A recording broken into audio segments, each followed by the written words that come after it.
Olá, família Quadrangular! Eu sou o Kenneth Fernandes. E eu sou Samuel Bastos. E esse é o Quadrangular Cast.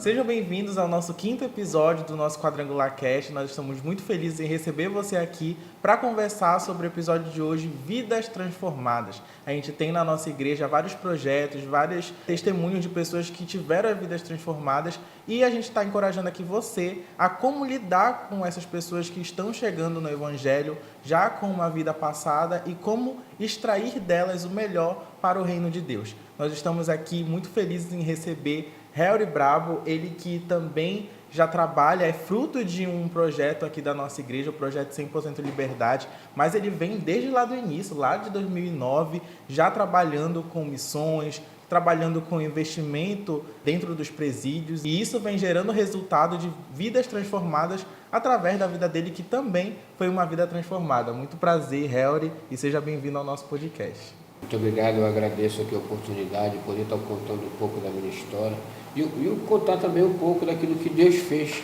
da transformação que Deus fez na minha vida e continua fazendo, né? Porque a transformação, a mudança, ela é diária, no cotidiano, ela é contínua, na verdade. Né? Amém, amém, glória a Deus. E também, pessoal, nós temos aqui também outro convidado ilustre, também, que também é da galera também do 100%, né? É pastor titular hoje, né? Pastor titular, ele é casado, tem 4 filhos e ele mora no bairro do Coqueiro há 10 anos. Esse é o nosso amigo, pastor Carlos Alberto. Seja muito bem-vindo, pastor. Obrigado a todos, tá? Estamos juntos aí para também, juntamente com o nosso amado irmão Helry, compartilhar um pouco daquilo que Deus fez na nossa vida e aquilo que Ele continua fazendo. Amém? Amém. Eu gostaria já de iniciar para vocês se apresentarem e apresentarem como foi a transformação de vocês, a vida de vocês e como vocês chegaram no ministério através do evangelismo que chegou na vida de vocês. A minha história é um pouquinho assim, engraçada, né, no início, porque de fato eu aceitei Jesus na rua, né? Na rua, quando a gente fala, é que a gente está na vida normal aqui com a sociedade, e aí consegui um emprego, eu respondia já o processo, e aí quando eu fui até ao fórum tirar, que meu título estava suspenso, eu fui lá desbloquear meu título e cheguei lá, tinha uma preventiva para mim. Aí de lá eu fui para a colônia agrícola e aí de lá eu conheci o projeto 100% Liberdade. Passei um tempo ainda morando em um bloco onde não era cristão, até que conseguiram me tirar do bloco e aí fui morar na pastoral juntamente com os irmãos do projeto 100% Liberdade. Amém. E você, Helry? Olha, comigo foi um pouquinho diferente, né? Eu fui indiciado por tráfico de drogas, na época, né, em 2009, e foi decretada a minha prisão preventiva. Eu não sabia, e eu marquei um encontro com o meu advogado no escritório dele, e foi então que a Polícia Federal chegou, sem avisar, né? E eu comecei a responder por tráfico de drogas. E foi onde eu conheci o pastor Valber Duarte, né, que estava passando por esse momento, por esse problema lá que aconteceu com ele. E foi através dele que eu conheci Jesus. Então, aí começa uma longa história, né, uma longa jornada, que a gente vai estar contando aqui, compartilhando com vocês essa história daqui a pouco. Amém. Perfeito, perfeito. Para o pessoal de casa aqui, o pastor Carlos e o Helry, eles vieram de uma vida do mundo do crime. E hoje eles têm a vida transformada pelo Espírito Santo. E hoje eles vão contar um pouquinho aqui da experiência deles, desde a época do crime até os dias de hoje, aonde o Espírito Santo transformou suas vidas. E hoje eles vão contar um pouquinho dessa caminhada deles aqui com a gente, tá bom? E eu tenho já uma pergunta para vocês dois, né? Qual era a sua realidade antes de conhecer Jesus? Como você entrou no mundo do crime e quais os seus pensamentos na época? Desde os 9 anos de idade, né?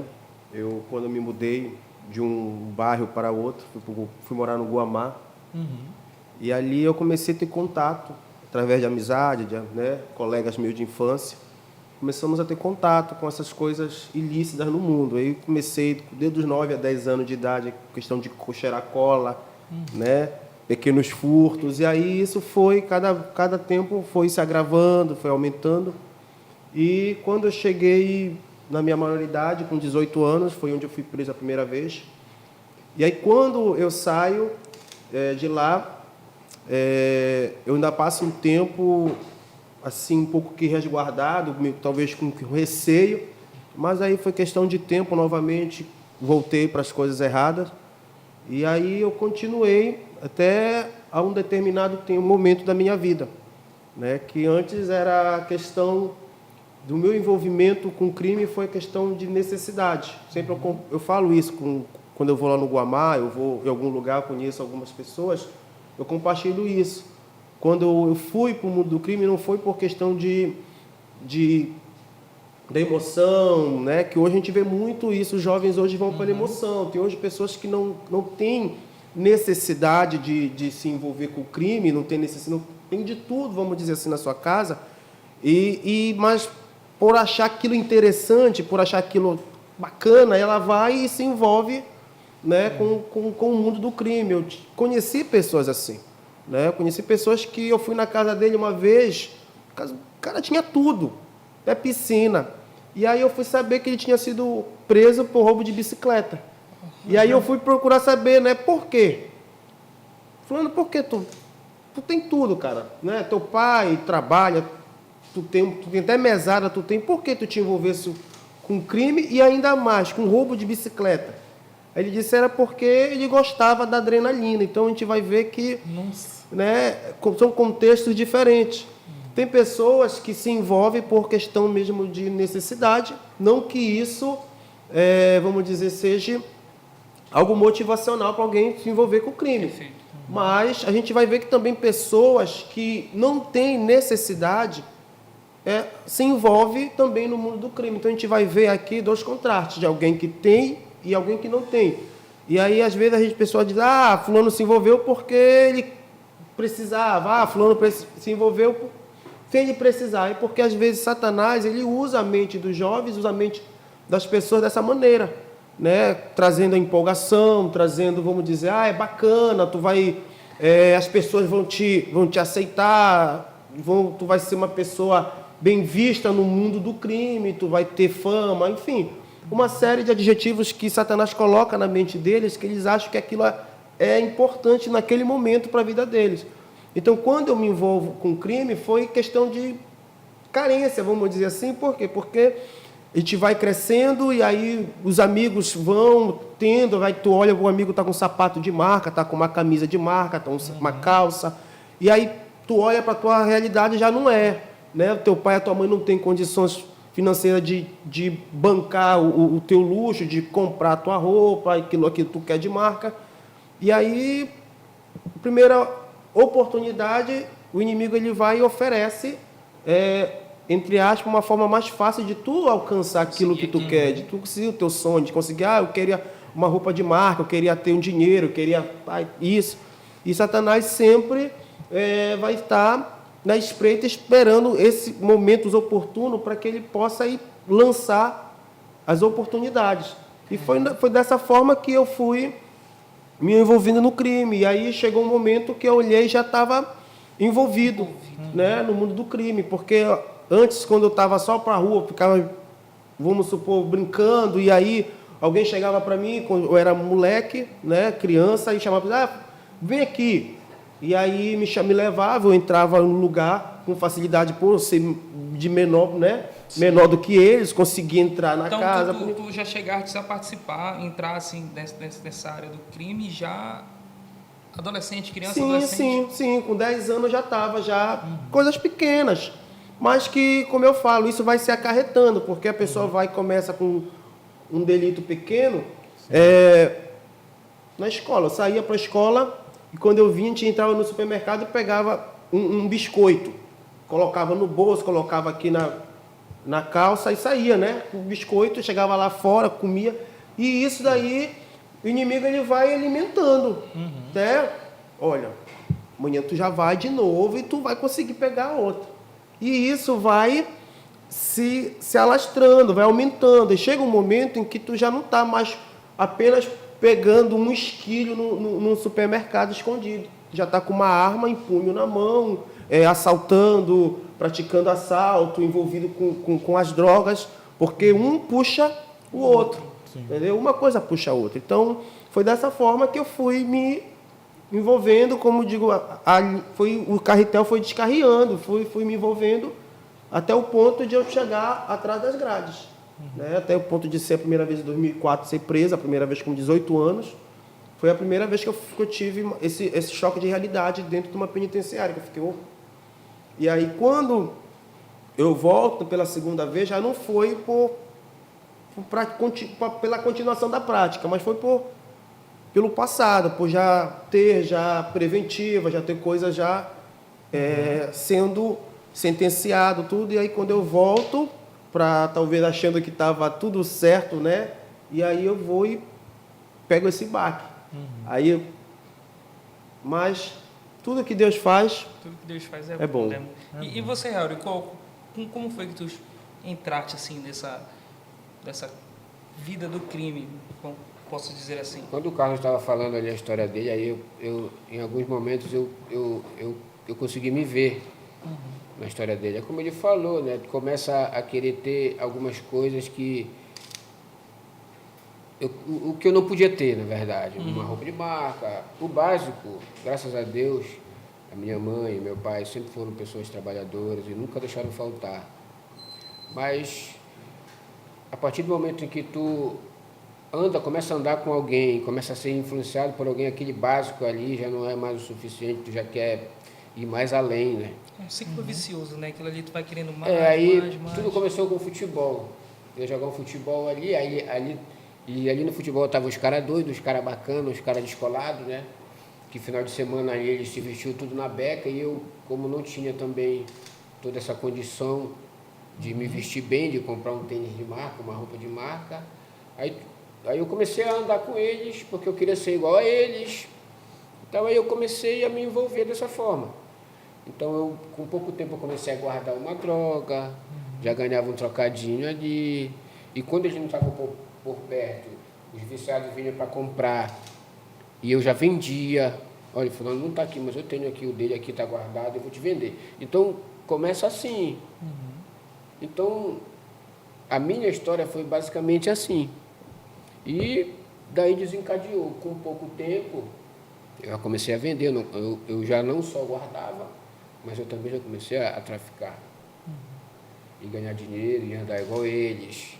E ter aquela vida que um traficante tem, né? Eu comecei a adquirir algumas coisinhas ali e tudo. E daí até então, eu demorei para a polícia me conhecer, entendeu? Teve um tempo que eu tive que mudar de bairro, né, porque eu já estava ficando muito falado, mas não muito conhecido, mas falado apenas. Você conhecia só pelo teu nome. Então, só pelo meu nome. Então, eu tive que mudar de bairro, sair de bairro, só vinha lá no meu bairro de vez em quando e tudo. Então, basicamente, isso que aconteceu.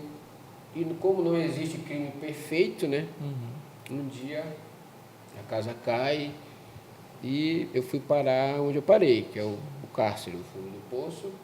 Mas tudo por um propósito. É que Deus ele queria salvar a minha vida, então eu tive que passar por aquele lugar, na cela de uma prisão, no fundo de um poço. Foi dali que tudo recomeçou na minha vida. Então o crime realmente para mim, ele começou dessa maneira, né? Com influências Perfeito. de outras pessoas. E só uma perguntinha, foi mais ou menos assim, que idade? Foi na criança para adolescente, adolescência? Ou já... Adolescente. Eu era adolescente ainda, não era de maior ainda, era de menor ainda, quando começou tudo isso. E daí em diante, até eu fui preso com 28 anos. Então eu vivi um tempo, na verdade eu pratiquei um tempo, depois eu parei, fui trabalhar, resolvi me afastar quando foi depois. Aí as amizades começaram a me trazer de novo para perto, as más amizades, né, começaram a me trazer para perto de novo, aí eu voltei de novo, conheci pessoas de outro país.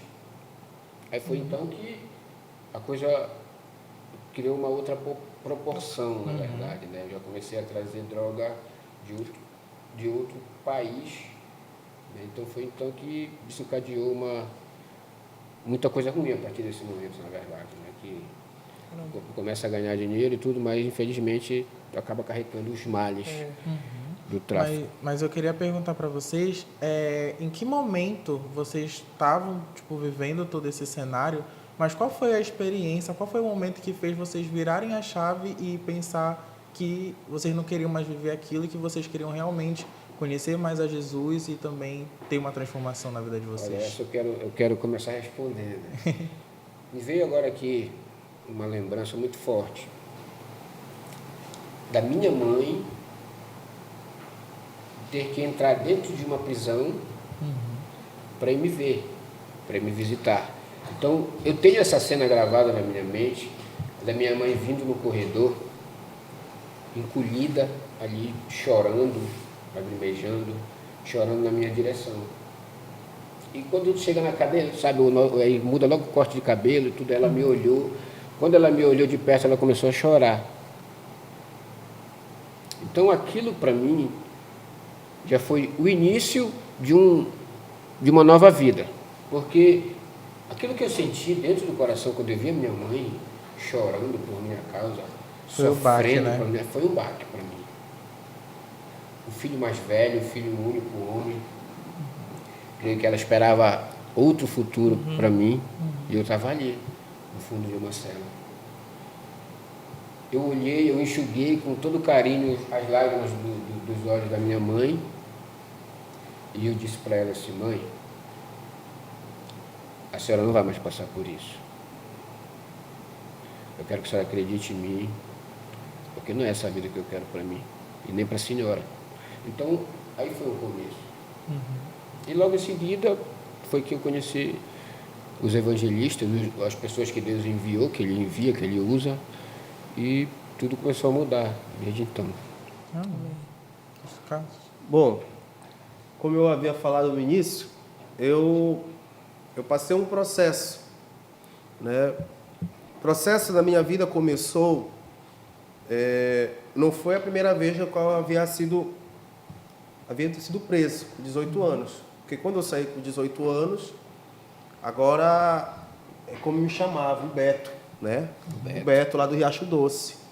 Sai o Beto do Riacho Doce, aí os camaradas vão na porta de casa, bora pra cá, bora pra ali, e aí aquilo que eu havia passado, né, alguns meses preso, eu esqueci.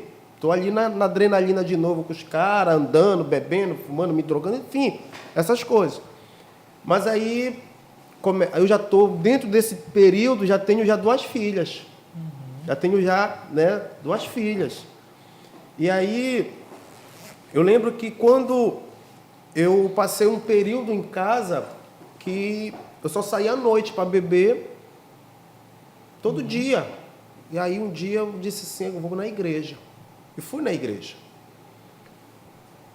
Eu aceitei a Jesus, mas eu sempre compartilho isso, que quando eu aceitei Jesus com um propósito. Né? Não era o de ter uma vida transformada. Era aceitar, vou ali, né? Só isso, mas... Tem muita firmeza, né? Tem muita firmeza, Meio né? que só para me livrar Isso, de tudo então, mal, então aquela eu falo muito isso, nem a Bíblia eu não andava, eu tinha vergonha de andar com a Bíblia. Para mim ir para a igreja, eu ia ia para a parada, pegava o ônibus e descia uns 200, 300 metros, que a igreja era próxima, só que eu não podia passar pela rua de casa, porque os camaradas iam ficar tirando comigo, como a gente falava. Então, para me esconder, eu pulava, ia por outra rua, pegava o ônibus, passava por fora, só para eles não me verem, para mim que eu ia para a igreja. Aceitei a Jesus em fevereiro, quando foi início de maio, em 3 meses, eu vou no fórum, eu venho no TRE, como eu falei, vou no TRE mandado para o fórum, fui para a colônia, como eu falo sempre isso, era para mim ir direto para o fechado, quando eu cheguei até nas primeiras gaiolas lá do Americano 1. E aí o funcionário, não, me dá aqui, eu vou mandar direto fui para a colônia. Cheguei lá, revi alguns alguns conhecidos meus, né? E fiquei por lá e chegou um momento em que aí entra que o Harry falou. O dia de visita, mas não foi a minha mãe, literalmente, que me abalou, mas as minhas filhas. Elas foram. Uma de 6 anos e uma de 2 anos. Né? Elas foram me visitar, visita das crianças. E aí, quando a minha mãe entrou com elas, e aí ela foi me contar. Porque até então eu achava que a revista era só nos adultos. Criança não ia, era uma revista simples, né? Mas não, minha mãe participou para mim o que foi que fizeram. Filha mulher, abriram as partes das minhas filhas. É o procedimento de uma casa penal. Né? E isso mexeu muito comigo, porque até então eu disse, eu proibi. Disse, a partir de hoje vocês não tragam mais elas aqui. E chegou um momento que eu estava querendo fugir de lá, fugir. E aí eu peguei um telefone, né? Aí eu já liguei para minha casa, olha, eu vou sair hoje. Já tinha o carro certo para me buscar, de um colega nosso, para me buscar lá na BR. Eu ia fugir, a cabeça estava virando já lá dentro.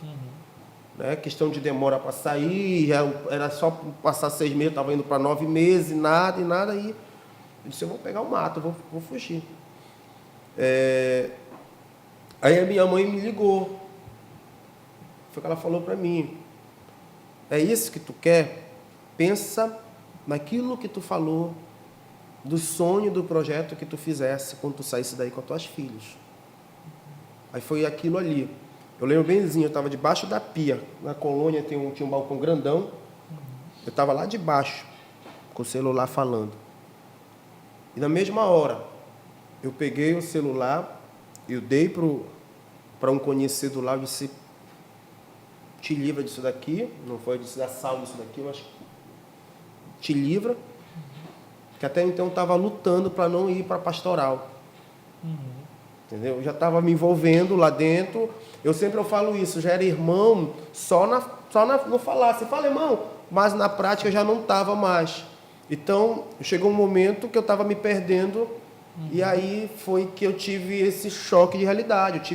Minha mãe me ligou, disse, olha, isso que tu quer? Ou seja, ela fez eu me lembrar daquilo que eu havia conversado. Eu disse, não, isso daqui eu vou tomar um rumo na minha vida, vou cuidar das minhas filhas. E aí eu me lembro, Deus me trouxe à memória tudo isso. Cara.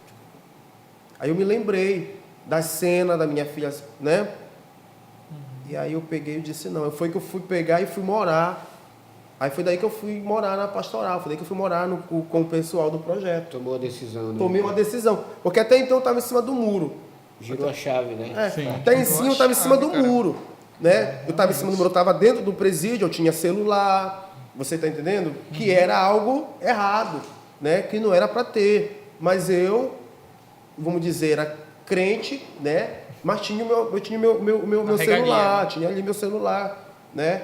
Quando eu quisesse falar, eu tinha. E aí a primeira coisa foi essa, a primeira mudança de chave foi essa, me livrar daquilo. Eu tinha cama, eu tinha, né, uma televisão, eu tinha... Aí o que eu fiz? Eu tive que abrir mão disso. E aí, foi aí que entra um processo mesmo de renúncia, né? Para mudar, para ter uma mudança de vida, virar a chave, você precisa ter atitude. E essa atitude, muitas das vezes, vai exigir de ti tu abrir mão de muitas coisas. Então, quem tem vamos dizer, dentro de uma casa penal, que tem condição de comprar uma coisa, de ter ali o seu barraquinho, de ter a sua TV, enfim, as suas coisas, as suas regalias naquela época, cara, bacana. Né? Como a gente falava, o chutador. Tem um chutador, aquele que não tinha nada, o cara não tinha, nem visita não tinha. Mas era isso que eu queria te fazer uma pergunta, até inteirando, não te cortando, mas como era a vivência de vocês dentro da cela? Na cela ali, vocês eram quantos? Varia muito de lugar. De cadeia para cadeia, né? Varia muito. A estrutura dela também. Olha, em seccional tu fica 30, 40 pessoas. Aí vai para um presídio, o presídio ele fica até 4, 5 pessoas, no máximo, entendeu? tem lugares que é 3, tem lugares que no CTM12 eu creio que isso, acho que eram umas 6 pessoas a 7 pessoas num container. Então varia muito, né? Aonde eu estava na colônia era um barracão. Eram 2 blocos grandes e aí esse barracão ele continha em média de 33 a 40 detentos, né? Dentro de cada um deles. Aí lá dentro a gente fazia uma divisão lá de tecido, com pano amarrado, enfim. Ah, então vocês tinham um espaço de vocês separados, Tinha. assim, entre aspas. Era isso, é como eu tô falando. Quando eu cheguei na colônia, coincidiu de ter um ex-camarada meu lá, e aí eu já fiquei lá no barraco dele, na cela dele que ele estava, no cantinho dele lá. E aí com uma semana ele saiu, e aí ele deixou comigo. Só que eu peguei, já tinha vendido tem isso, já tinha vendido para o traficante. Aí eu fui lá, o traficante era lá perto de casa, eu fui conversar com o traficante, comprei dele e fiquei morando, né? E aí, então, eu tinha, eu tinha essas regalias em relação de ter um cantinho com a minha cama só para mim dormir, né? Fechado ali o meu compartimento, o meu quarto, vamos dizer assim, né? Então, eu tinha minhas coisinhas ali, eu tinha minha roupinha, eu lavava minha roupa, enfim. Então, eu tive que abrir mão disso. Quando eu disse, não, eu não quero isso para minha vida mais. A primeira coisa que eu fiz foi chamar o jovem, o irmão que estava lá, e dei meu celular para ele, E o chip disse, quebra o chip, vende, vê o que tu faz com o aparelho. E aí, a direção não queria me liberar para me sair do bloco. Nesse tempo eu morava no bloco 3, para sair do 3 para ir morar na Pastoral. Né? É onde o pessoal do projeto morava, que era de frente com os blocos. Não era dentro do bloco, era uma casa que é onde tinha sido feita a Pastoral. Então eles não queriam deixar eu passar para lá. E aí eu pegava falta. Eu mesmo estando dentro do espaço lá, eu pegava a falta, porque na hora que eles iam fazer chamada, eu não estava lá, eu estava lá na Pastoral, porque eu estava querendo passar para a Pastoral. E aí chegou um dia que o pastor Celso disse, olha, não tem como tu ficar, o pessoal tu tem que ficar lá até a gente tentar ajeitar aqui as coisas para te passar para cá. E aí eu disse, eu não posso ir para o meu barraco, não posso ir para lá, porque se eu for para lá, eu vou querer pegar no celular. E aí eu lembro benzinho, eu dormia numa toalha molhada. Aí aquilo vem, poxa, eu tinha uma cama com ventilador, mas aí eu estou dormindo numa toalha molhada aqui. Mas é porque eu queria, eu estava lutando contra isso, eu estava lutando para mim não voltar para lá. E aí eu peguei vários dias falta por causa disso. Eu estava correndo o risco de ser transferido por fechado. Porque eu estava pegando falta. Então, eu disse, não vou para lá. Aí foi que até o pastor conseguiu fazer com que eu fosse transferido para a pastoral. Aí de lá eu comecei, aí que começou de fato a minha história dentro do Evangelho. Foi de Deus, aí que Deus começou a trabalhar na minha vida. Foi aí que eu comecei a ter contato com a palavra de Deus, aí que eu fui ter contato com intimidade com Deus, de orar mais, de buscar. Porque até então eu estava lá no outro bloco, eu não tinha isso. Porque chegou um momento que eu disse, não dava tempo. Ficava com os caras conversando, jogar papo. E aí eu já não tinha mais uma comunhão com Deus. E aí quando eu passo para a pastoral, eu já passo a ter essa comunhão com Deus, essa intimidade, eu passo a entender o que eu quero para a minha vida. Né? Como eu digo, eu quero isso. Eu quero sair daqui, não da mesma maneira como eu entrei, eu quero sair daqui transformado. E aí Deus foi começando a trabalhar na minha vida, Deus começou a agir na minha história. Amém. Helder, deixa eu fazer uma pergunta, cara. Faça. Eu também falando dessa questão de cela, de cadeia, porque posso falar por mim, assim, assistia muito filme e tal, Tropa de Elite, essas coisas e tal, sempre a gente vê a cela muito suja, a galera não é muito assim, muito higiênica e tal. Eu queria saber de vocês, assim, também tinha assim, mais se realmente isso é a realidade do preso hoje, vive numa situação assim difícil de questão de higiene, chão sujo, tu não tem onde fazer a tua necessidade, direito? Como é que funciona? Essa questão de higiene, de sujeira, na época do Carlos, eu acho que era pior, né, que a cadeia era aberta, né, que a gente fala hoje, a cadeia aberta. Tinha tudo dentro da cadeia. Na minha época, para que todos saibam, eu ainda me encontro encarcerado. Eu ainda me encontro num sistema penitenciário, no regime semiaberto, certo? Inclusive, hoje, eu entrei de licença. Eu tenho 7 dias de licença para passar com a família. Então, a minha realidade hoje no cárcere é diferente. O cárcere hoje ele mudou. Aquela bagunça, aquela imundície que a gente fala, porque era uma imundície, na verdade. Lixo para todo lado, rato para todo lado, hoje mudou. Depois que a intervenção federal conseguiu dominar as cadeias do estado do Pará, então isso mudou. Na verdade, essa realidade ela mudou. Hoje não, hoje tu entra num presídio, tu vê tudo limpinho, tudo pintadinho, tudo higienizado. Não tem mais vaso. Os banheiros não tem mais vaso. É só aquele eu não sei nem como é o nome daquilo. Chama de boi aquilo ali. Chama de boi na cadeia. Uma linguagem da cadeia é o boi. É onde se faz a necessidade. Uns o chuveiro é em cima, outros o chuveiro é no lado, enfim. Mas está melhor do que antes. A questão da higiene, das doenças e tal, essas coisas. Hoje o preso ele está sendo mais bem tratado, digamos assim. E o ambiente também está bem mais tratado do que antes. Antes da intervenção federal, a cela onde eu estava era uma caverna. Era uma caverna. Era um 4x4. Agora, imagine um 4x4 com 28, 30 pessoas dentro. Meu Deus. No escuro. Só com uma pequena iluminação de um balancinho ali de 30 centímetros. O portão era chapeado. Meu Deus. Imagine o calor, a quentura humana ali dentro. E eu era o responsável nessa época de organizar. Nessa época, eu já fui adotado como um pastor na cela. Então, a minha liderança, ela me chamou para esse lado. Quando eu era do crime, a minha liderança também me chamou para liderar no crime. E quando eu me converti, a minha liderança também me chamou para liderar, para me pastorear no cárcere. Então, eu que organizava ali, um do ladinho do outro, Carlos. Sabe? Um ficava de peito para cima e o outro ficava de lado. Senão, não dava para todo mundo deitar. Né? Para vocês terem uma noção de como é. E o pé com pé.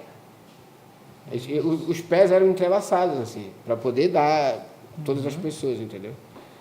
E quando estava muito cheio, uns tinham que ficar em pé. Então era ali revezado ali. Agora imagina para passar a noite, mano. Imagine que nessa cadeia eu passei quase um ano, faltou 3 dias para um ano, cara. Nessa condição.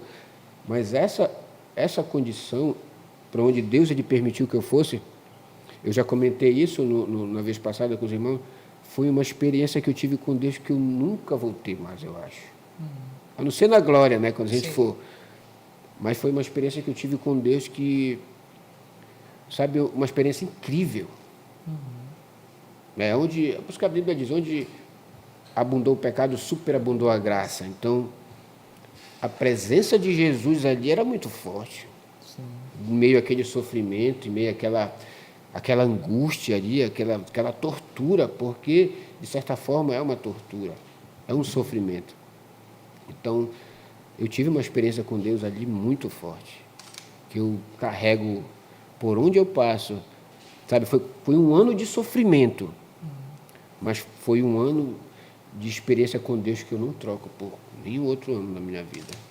Hoje está diferente, né? Hoje, como eu falei, eu estou no semiaberto.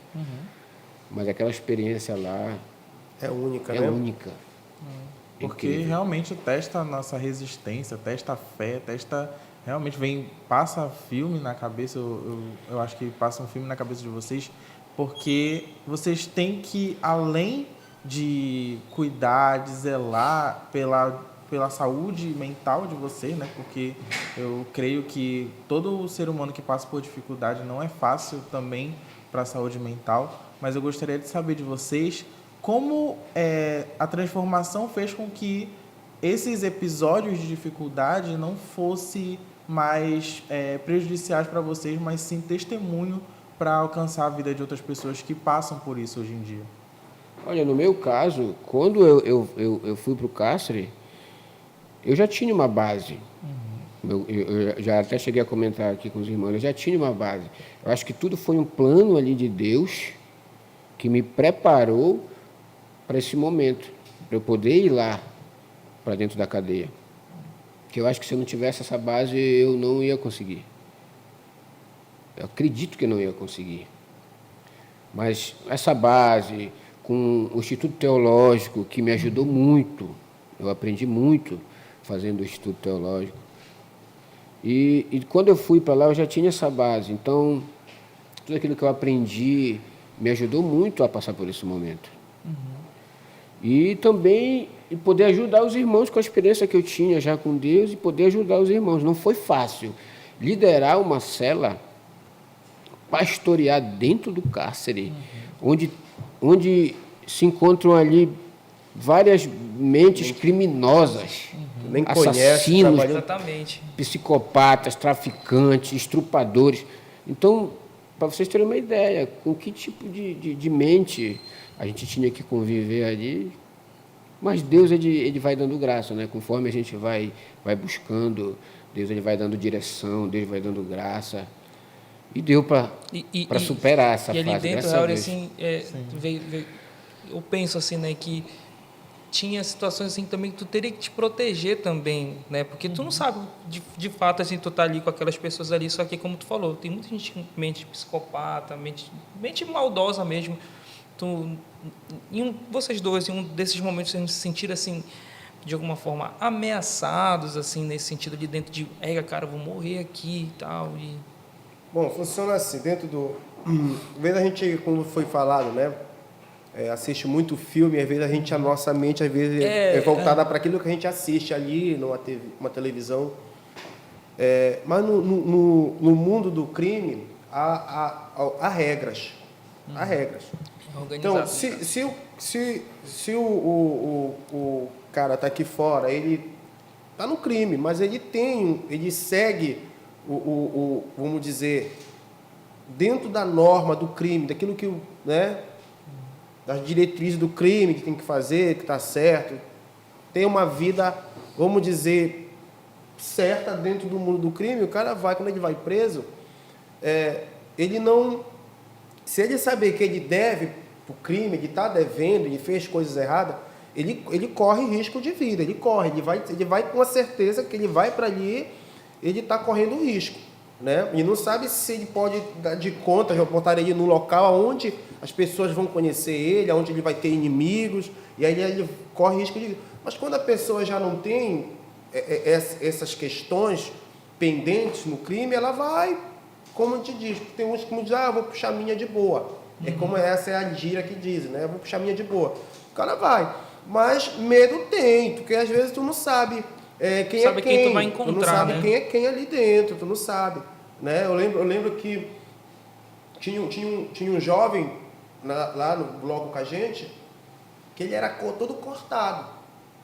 Ele era todo cortado, mas esses cortes, ele que se cortava.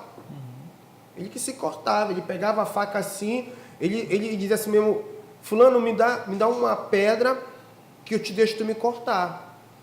Aí o cara dava para ele a droga e ele se cortava, ele enfiava agulha na mão dele, ele era todo lanhado. Eu chamava para ele de lanhado, ele era todo lanhado, ele todo cortado. E aí, às vezes, eu estava dormindo, eu sentia aquela opressão, e quando eu me espantava era ele que estava me olhando. Meu Deus. Irmão, Meu Deus. eu sentia, e ele era psicopata mesmo ele. Porque chegou um tempo que ele dizia que ele era doido. Então a doutora lá dava remédio para ele não tomava. Ele disse, irmão, só é tese. Ele andava com 2 facas aqui na cintura. Você tá doido. Quando o funcionário ia no bloco, ele só levantava assim, ó. Entendeu? Foi até quando a choque invadiu e aí pegaram ele. Mas até então, ele andava assim armado. Então, acordava de madrugada, tu sentia aquela sensação que quando tu olhava era ele que estava te olhando lá na porta lá. Aí, que é, Vitor? dá uma bolacha aí, um miojo. Aí eu ia lá no balde, pegava, estampava, dava, vai-te embora. Aí eu fechava, né? Mas era a única vez que ele ia, mas de madrugada. Então, tu não sabe um cara desse drogado vem, entendeu? À noite, armado né? E faz algum mal. Então a gente tem essas questões. Então, se você não deve, se o cara não deve, o cara tá de boa, né? E aí, em questão daquilo que eu vivenciei ali, daquilo que eu vivi, eu lembro de uma palavra do pastor que ele falou uma vez pra gente. Nós estávamos reunidos numa mesa lá.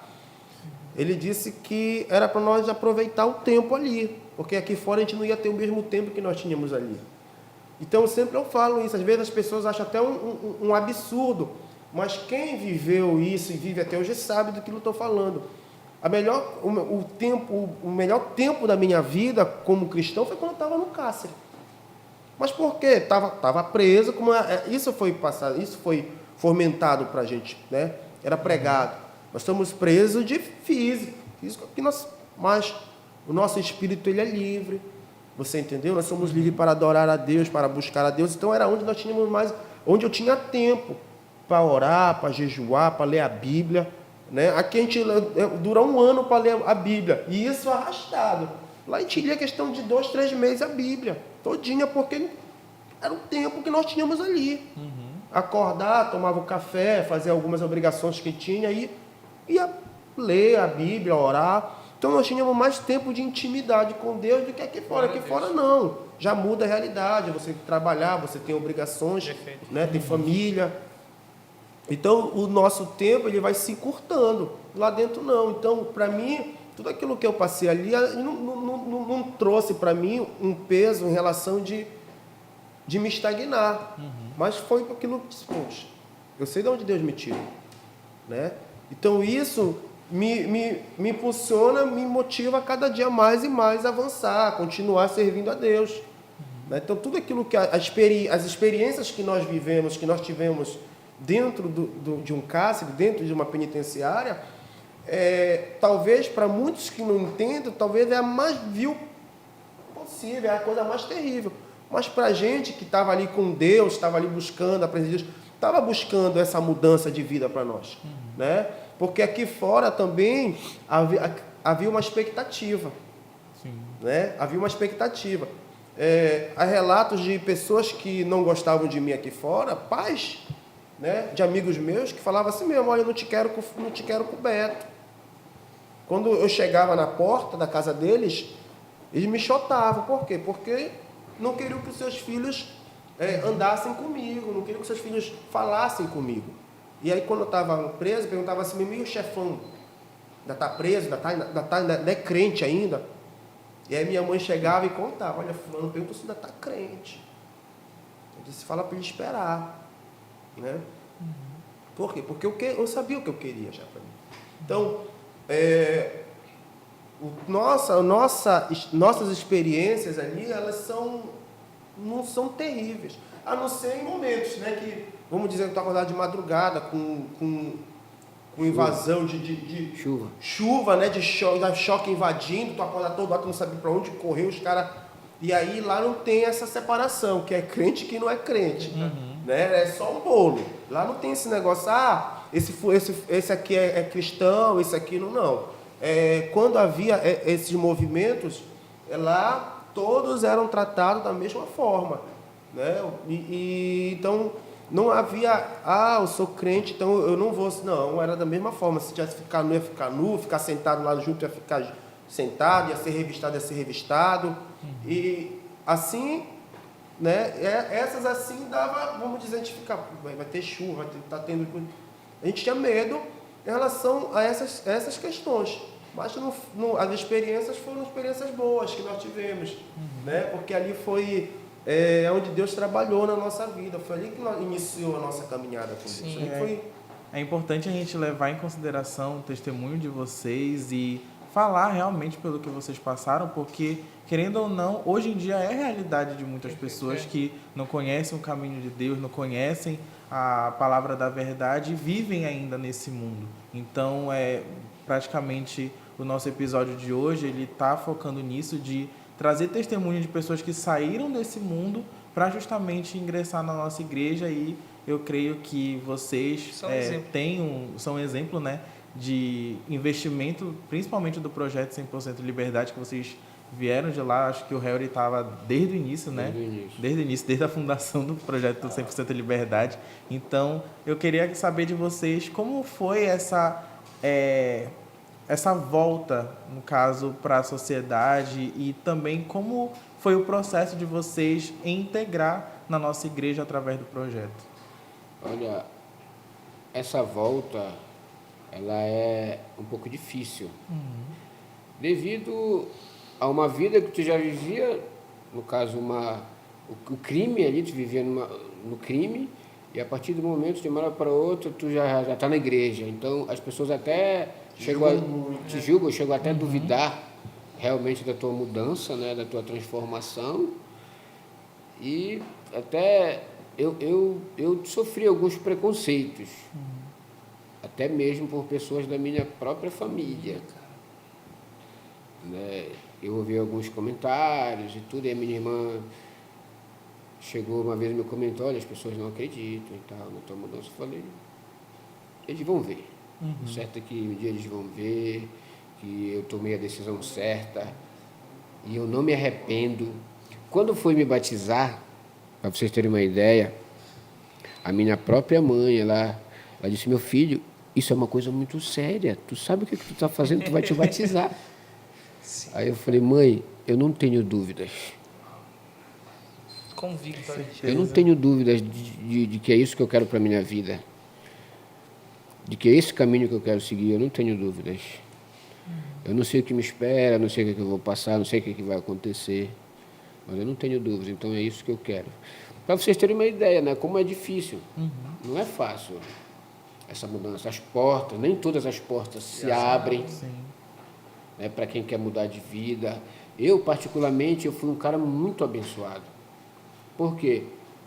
Quando eu decidi mudar de vida, Deus, ele colocou as pessoas certas no lugar certo para me abençoar, para abrir portas. Então, isso para mim foi muito importante. Eu louvo muito a Deus por essas pessoas que Deus colocou na minha vida, que me deram a oportunidade de recomeçar trabalhando honestamente, arrumaram um emprego, me ajudaram, acreditaram em mim.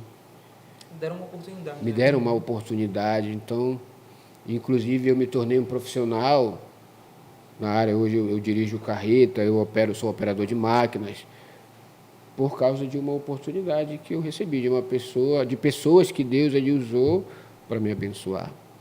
Não foi fácil chegar até aqui, hoje com 43 anos. Não foi fácil chegar até aqui. Foi uma escalada dolorosa, difícil, demorada, mas estamos aqui. Para a glória de Deus, estamos aqui. Amém. Bom, a minha saiu do sistema penitenciário, do sistema penal, um pouco desacreditado, né? Para você ter uma ideia, minha família passou 2 anos para acreditar na minha convenção. Então, eu era muito desacreditado. Então, minha família não acreditava em mim. De chegar um tempo, quando eu saí, o meu próprio irmão, né, sanguíneo mesmo, disse para mim que eu era vergonha da família. Porque meu pai chorava todo dia, tudo eu preso, e ele falou para mim: tu és a vergonha da família. É uma palavra assim que Muito Com forte. certeza. marcou assim a minha vida, porque Fere, né? até hoje quando eu falo eu me emociono, porque Não interrompendo aqui o caso, fere, mas te ajuda. sim, Porque Uma serve de motivação. incentivo, sim, isso de certa forma, né? talvez o Satanás usou ele para tentar me Tentar te trazer. abater e largar tudo, mas ele perdeu, porque isso fez com que eu avançasse mais. Então, quando ele fala isso para mim, talvez o antigo Beto ia dizer assim mesmo: não, eu vou pegar ele e vou... E aí eu continuei focado, porque quando eu saio do sistema penal, eu passei uns meses desempregado. Então a gente estava na colônia e foi feito nós falamos assim: olha, a gente vai sair, a gente vai dar continuidade na missão. Porque lá dentro nós fazíamos já o trabalho missionário, nós saíamos dentro do complexo mesmo, fazendo o evangelismo, indo no bloco, orando, né? Nós tínhamos cultos lá, nós tínhamos treinamento, nós tínhamos esse movimento lá dentro. E aí nós íamos para dentro mesmo do complexo, abriram as portas e aí o pessoal do projeto ia fazer esses trabalhos missionários, lá pregando, levando a palavra de Deus, orando.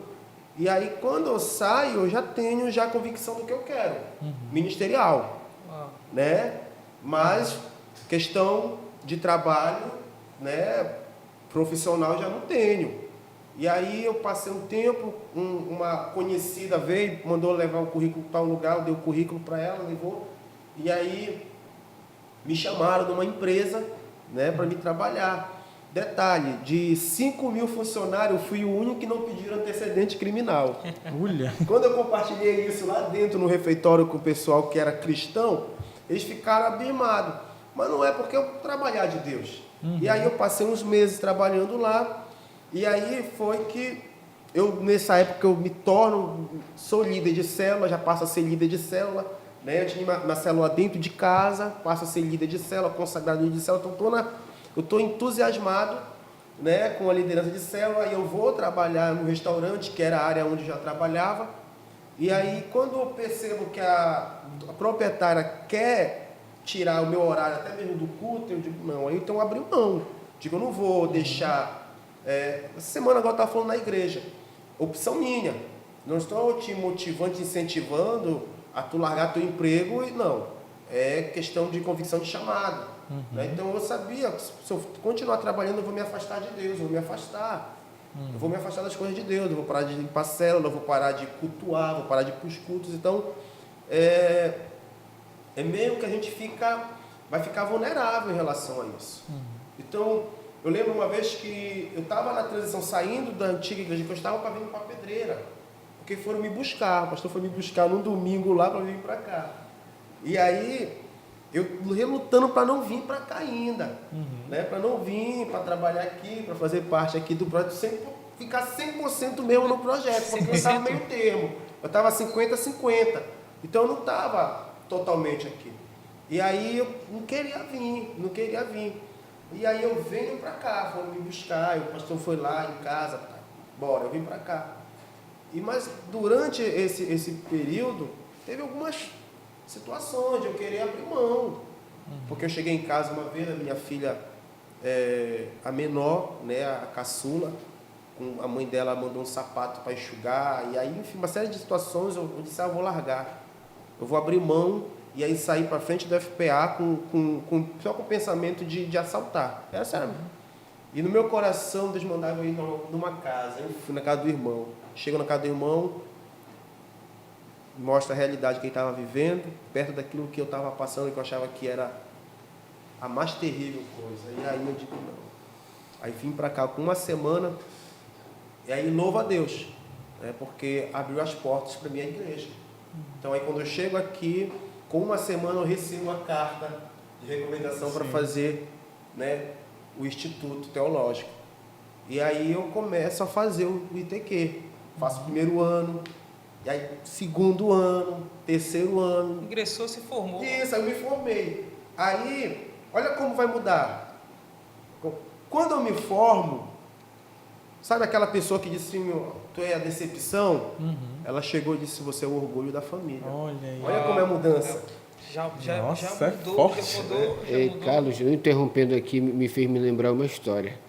Na época em que a Polícia Federal estava atrás de mim, a minha mãe foi visitar uma tia, uma irmã dela, minha tia. E eu cheguei para visitar minha mãe. Minha mãe estava lá na casa da minha tia. Quando eu cheguei para visitar minha mãe me viu, me abraçou, chorou. A minha tia chegou para mim e falou, meu filho, eu não quero que tu fique aqui na minha casa, porque é perigoso a polícia vir invadir a minha casa, a polícia está atrás de ti, né? A gente já viu no jornal aí tudo que está acontecendo. Aí eu olhei para cá e falei, tá bom, tia, eu já vou, vim só ver a mamãe, só vim dar um abraço nela aqui, ver como é que ela está. E fui-me embora. Isso antes de eu me converter. Isso antes de Deus transformar a minha vida.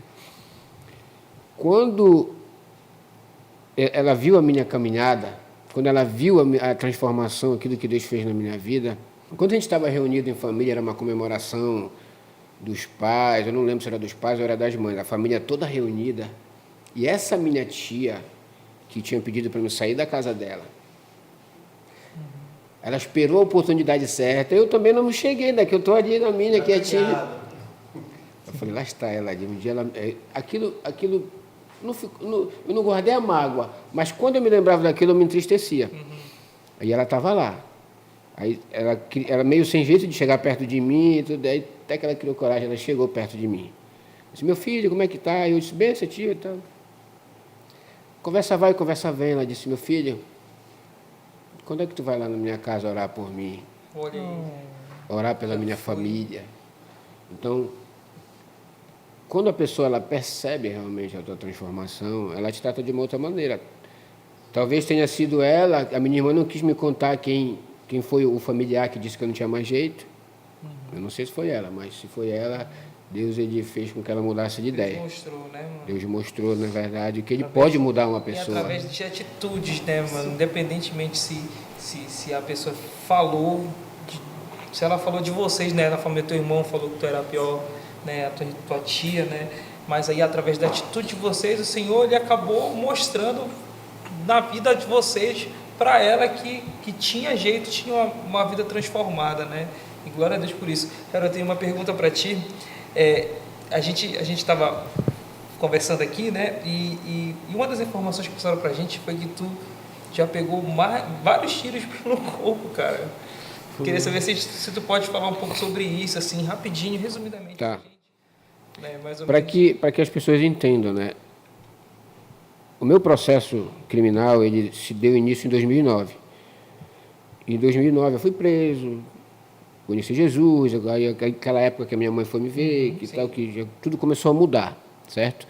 Eu ganhei um benefício, um habeas corpus, que é que eu podia responder o meu processo, o qual eu estava sendo acusado, responder ele em liberdade, certo? Então, em 2009 eu fui preso e em 2009 mesmo o juiz me concedeu esse habeas corpus e eu comecei a responder em liberdade. Nesse período dessa transição, eu estou caminhando na igreja e tudo, eu estou buscando a Deus, eu estou caminhando com o pastor Valber, eu sofri um atentado. Eu entendo ali que esse momento era o inimigo percebendo que Deus ele queria me usar como instrumento para alcançar outras pessoas. O inimigo ele tenta ali ceifar a minha vida. Então, nessa situação desses tiros, eu fui alvejado por 7 tiros. Naquele exato momento, eu pensei que fosse o meu fim, sabia? Eu pensei, eu não sabia a quantidade de tiros que tinham pegado pelo meu corpo, eu só sabia que era muito tiro. E foi então que eu comecei a perder sangue e entrei em coma, caí, apaguei, desmaiei, passei 2 dias em coma. Quando eu acordei, eu já estava no Metropolitano, 2 dias depois, todo amarrado os pés, as mãos, operado, eu fiz uma cirurgia, fraturou meu maxilar, eu fiz 2 cirurgias no meu rosto, por isso que ele é assim um pouco tortinho, né? E quando eu olho para essas cicatrizes, no início eu me entristeci, eu disse, meu Deus, o Senhor permitiu que isso acontecesse comigo. E no mesmo tempo em que isso me entristece, no mesmo tempo isso fortalece mais a minha fé, porque eu vejo essas cicatrizes, eu vejo como as marcas da promessa de Deus. Porque se não fosse por Deus, se eu não tivesse já entregado a minha vida para Deus, hoje eu estava no inferno. Hoje eu tinha partido sem Cristo, né? Enfim, Deus, quando eu olho para essa cicatriz, eu vejo o amor de Deus, o cuidado de Deus. Porque, agora imagina, 2 pessoas te atirando ao mesmo tempo. Foram quantos tiros? Tu Que consegue- pegaram, Que pegaram em em ti, na verdade. 7. 7. Mas na verdade foram mais de 7 tiros, né? Que eles descarregaram 2 armas em mim. Então os que me acertaram foram 7. 7 tiros. E para a glória de Deus, Deus ele me deu essa oportunidade. Não era mais para eu estar aqui entre nós. Então Deus ele me deu essa oportunidade. E hoje eu louvo a Deus porque através de tudo isso que aconteceu comigo, eu consegui já trabalhar para o reino, alcançar vidas, ajudar pessoas. Né? Hoje o meu papel é esse, de poder contribuir com os jovens, aconselhar, dar testemunho, tudo aquilo que eu já vivi, tudo que eu já passei, para que eles não venham a passar. A mesma coisa que eu sempre falo para o meu filho hoje tem 23 anos, eu disse, filho, por tudo isso que eu já passei, sabe, toda a dificuldade que tu tiver, toda a má influência que tu tiver, toda a dúvida, tudo que tu quiser me perguntar, cara, teu pai está aqui. O teu pai viveu uma vida intensa, viveu no mundo do crime, encontrou Jesus. Então, olha para mim, olha para tudo que eu já sofri, que tu acompanhou, meu sofrimento, a minha luta. O meu cárcere, meu filho foi me visitar no cárcere, então ele viu tudo isso. Então, o meu testemunho, a minha vida serve tanto para a minha família, quanto para outra pessoa. E Deus ele tem me usado nessa área, né, de dar o testemunho para que pessoas também não entrem por esse caminho. Né, que para muitos não tem volta. Para mim, Deus ele me deu essa graça, né, essa oportunidade, mas muitos se foram. E levando, no caso, o Harry já deu uma introdução de uma pergunta que eu ia fazer para vocês. Se vocês podem, nas nossas considerações finais, infelizmente a gente vai estar terminando esse episódio, passa muito rápido, mas eu gostaria que vocês ministrassem na vida de quem estiver nos assistindo que ainda não tomou decisão de transformar a sua vida, de sair dessa vida de perdido e vir para a vida de escolhido. Eu gostaria que vocês fossem porta-voz para essa geração que quer realmente mudar de vida, mas falta motivação. Acho que o futuro da nossa geração são os jovens, na verdade. Então, a gente tem que a igreja em si, ela precisa focar nos jovens. Então, eu gosto de trabalhar com os jovens, eu sempre falo para os jovens. Então, a minha palavra hoje é para os jovens. Que aquele que não obedece pai, que não obedece mãe, como eu, no passado, né, se eu tivesse ouvido a minha mãe, se eu tivesse obedecido os conselhos da minha mãe, quando a minha mãe dizia, olha, não anda com esse fulano, que ele não é uma boa companhia para ti. Não anda com ciclano, porque eu já vi ele fazendo isso errado, então tu vai te prejudicar através dele. Então, eu dizia para minha mãe, mãe, deixa que eu sei o que eu estou fazendo. E olha, tudo que aconteceu comigo. Então, na verdade, a gente não sabe o que a gente está fazendo. A gente está cego, a gente não consegue perceber o buraco negro que a gente está entrando. Então, isso eu falo para os jovens. Jovem, você que está sendo, de certa forma, influenciado, que o inimigo está ali buzinando no seu ouvido, saia enquanto é tempo. O crime, as drogas, o furto, o roubo, o assalto, não compensa. Não compensa. É um dinheiro que a gente ganha com facilidade. O inimigo ele te dá com uma mão, mas ele te tira com as duas. E quando ele não tira a tua vida, quando ele não ceifa alguém da tua família, enfim, o crime, na verdade, não compensa. Então, é um conselho que eu dou para os jovens que estão pensando em entrar no mundo do crime, que não entrem. Porque para muitos é um caminho sem volta. Para você, meu amigo. Bom, o que eu falo, meu amigo, é da seguinte maneira, que o mundo jaz maligno. Então não tem nada mais no mundo que interesse. Né?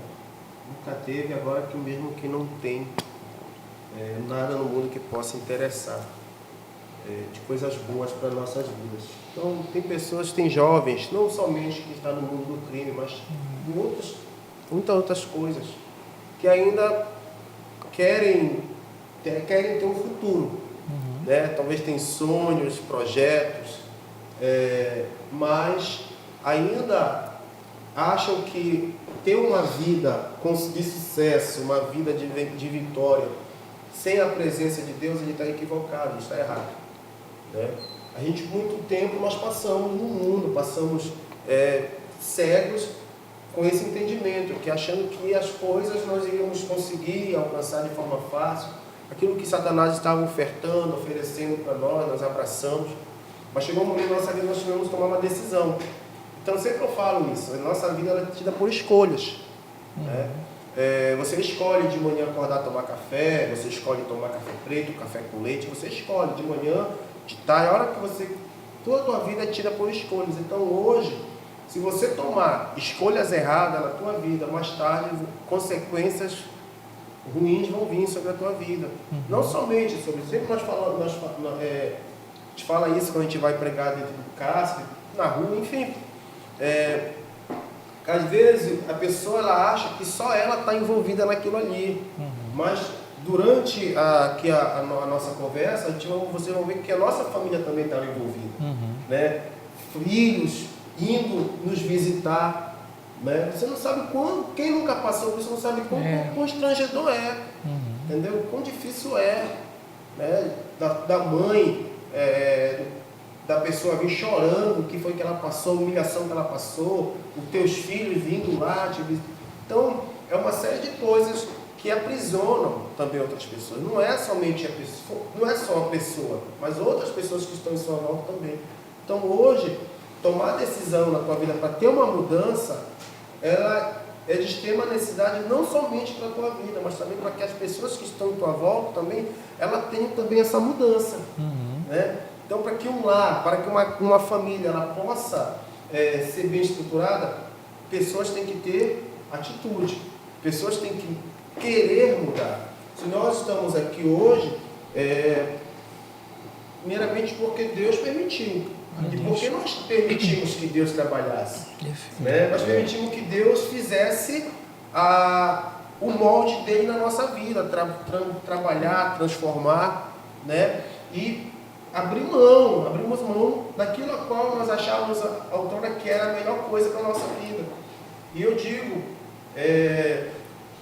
passei muito tempo sem conhecer Jesus. Se eu tivesse, logo na infância, quando as pessoas falavam para mim, me apresentavam, e diziam, não, rapaz, estou muito novo para aceitar Jesus agora.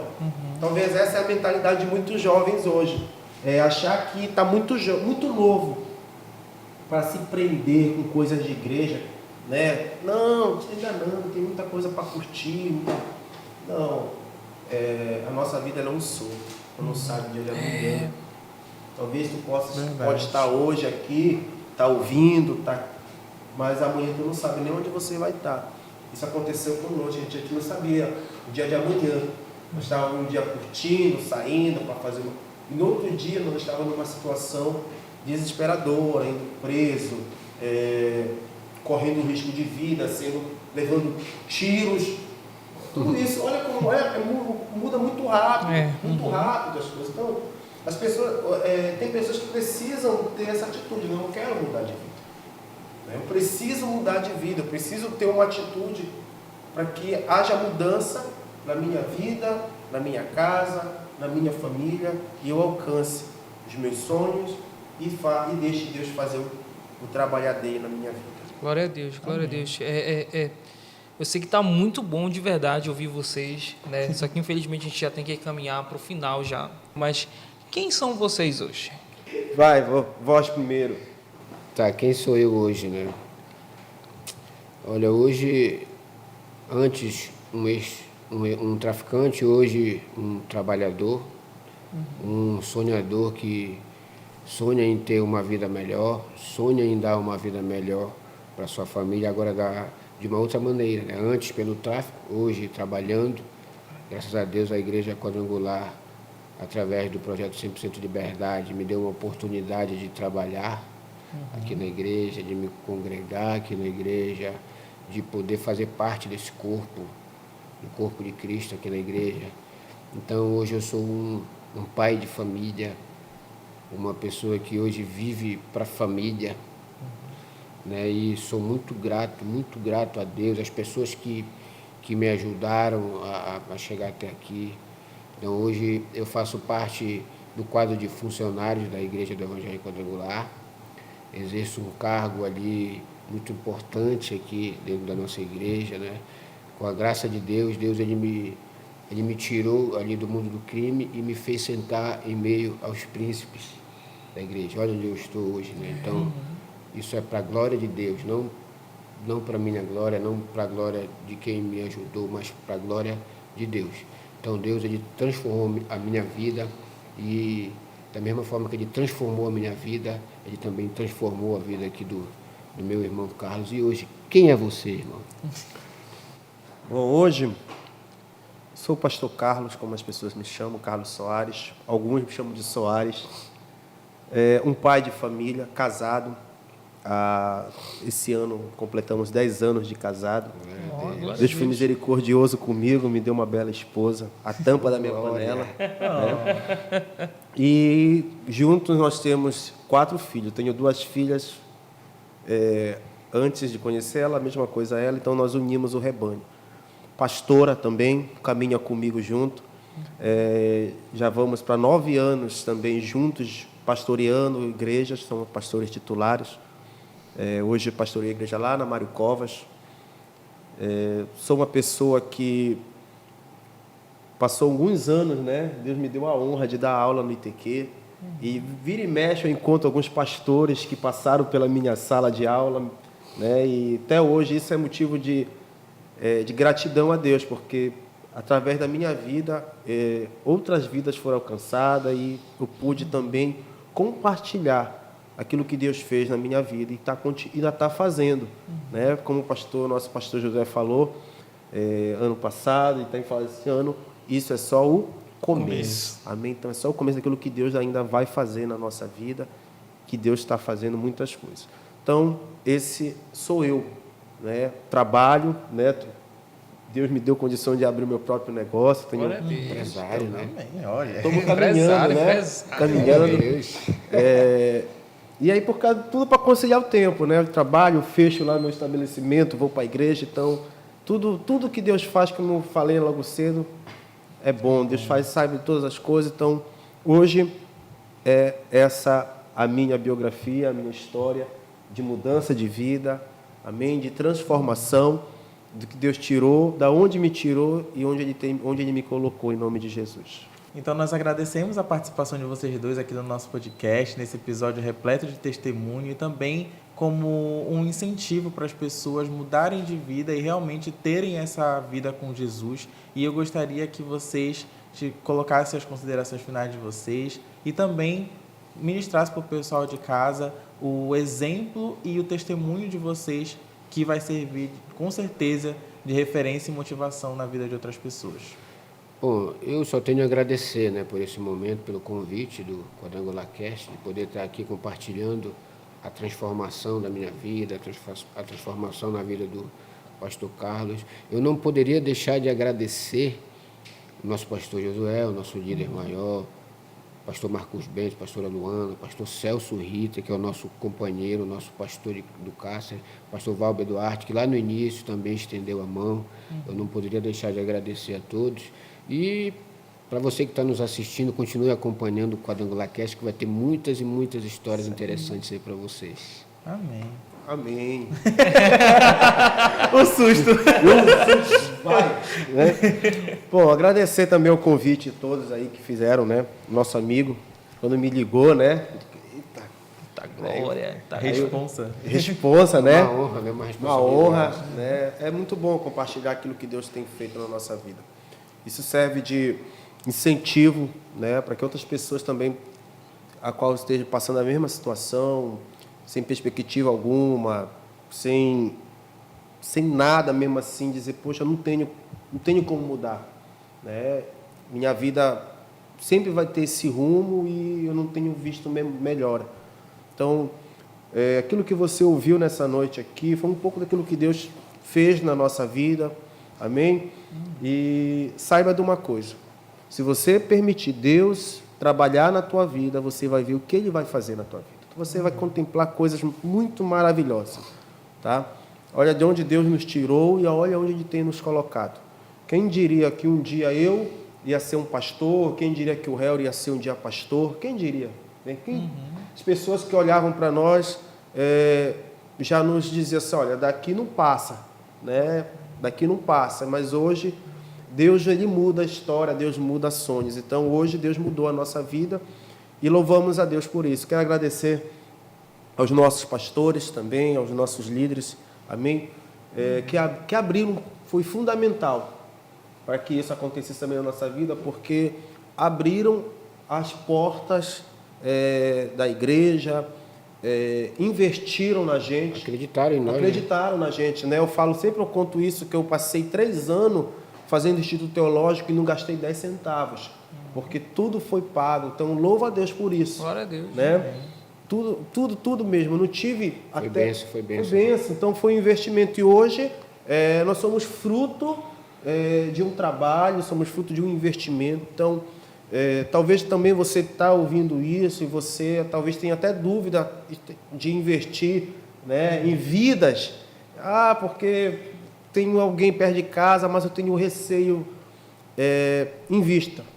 Invista, porque você vai ver o que Deus vai fazer na vida dessa pessoa. Glória a Deus. Você vai ver o que Deus vai fazer através dessa pessoa que você vai investir. Amém? Que Deus abençoe. Abençoe também o Quadrangular Cast. E pode chamar a gente de volta, né? Nós estamos aí. Com toda certeza. Tem com muita toda certeza. Tem muita história, tem muita Hoje, coisa para para o te pessoal que está compartilhar. acompanhando aqui, eu sei que já deve ter um pouco mais de 1 hora aqui que a gente está conversando. Só que assim, a gente não conversou nem a metade Exatamente. daquilo que a gente tinha programado aqui. Mas eu creio que eles vão voltar aqui com a gente novamente. E a gente vai poder destrinchar mais aí um pouco do assunto, da conversão mesmo, falar um pouco mais sobre o pastoreio, né?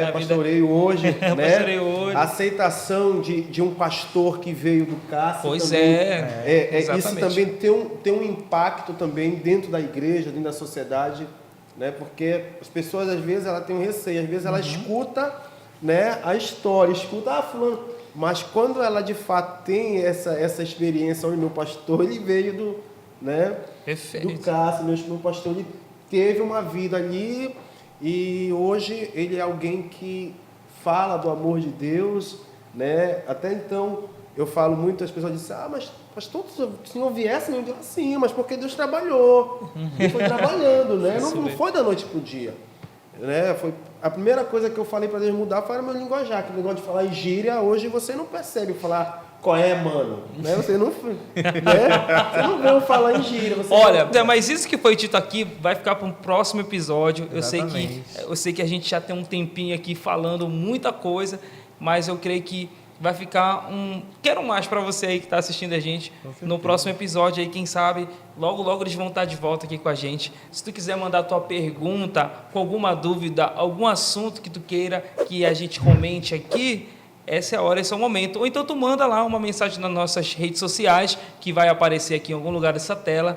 E também não se esqueça de se inscrever, tá bom? E meninos, muito obrigado pela presença de vocês hoje aqui. É uma honra para a gente recebê-los aqui, de verdade, com toda certeza. Cada experiência que vocês compartilharam aqui hoje, eu espero que seja muito esclarecedor para quem está em casa. Para a gente realmente foi algo assim prazeroso, do fundo do coração mesmo. Amém. Foi uma bênção. Então, muito obrigado, de verdade, por vocês estarem aqui. Muito obrigado, meninos. Muito obrigado ao pessoal que está em casa nos acompanhando. E aguardem, porque na próxima terça-feira, às 19 horas, aqui no canal da EQ7 Pará Oficial, vai ter episódio novo, mas em nossas redes sociais vocês podem acompanhar as novidades, os convidados, os futuros convidados e também aquilo que a gente está preparando com muito carinho para a informação chegar até você, tá bom? Até o nosso próximo episódio, galera. Deus te abençoe.